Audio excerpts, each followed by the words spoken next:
की या संदर्भामध्ये पक्ष वगैरे न बघता जर कोणी वरिष्ठ लेवलला काम करणारे व्यक्ती त्याच्यामध्ये दोषी असतील तर कुणाची गय करण्याचं कारण नाही. मुख्यमंत्री म्हणले की त्याही मताचा आहे की ही चौकशी करत असताना जो कोणी दोषी असेल, जो कोणी त्याच्याशी संबंधित असेल, ते तिथं सिद्ध झालं, लक्षात आलं तर त्यांच्यावर ताबडतोब कारवाई केली जाईल. एक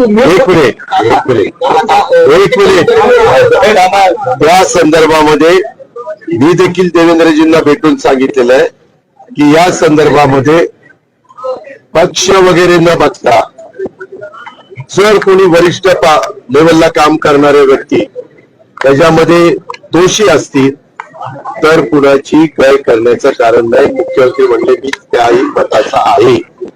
त्यामुळं चौकशी चाललेली आहे.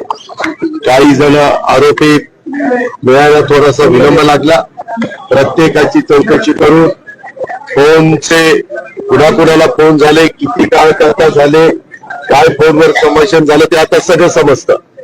या सगळ्याचा अतिशय बारकाईनं, कारण अशा प्रकारच्या घटना या महाराष्ट्रामध्ये आम्ही लोक अजिबात खपवून त्या ठिकाणी घेणार नाही. रत्नागिरी 24 न्यूज चॅनलला आताच सबस्क्राइब करा आणि शेअर करायला विसरू नका.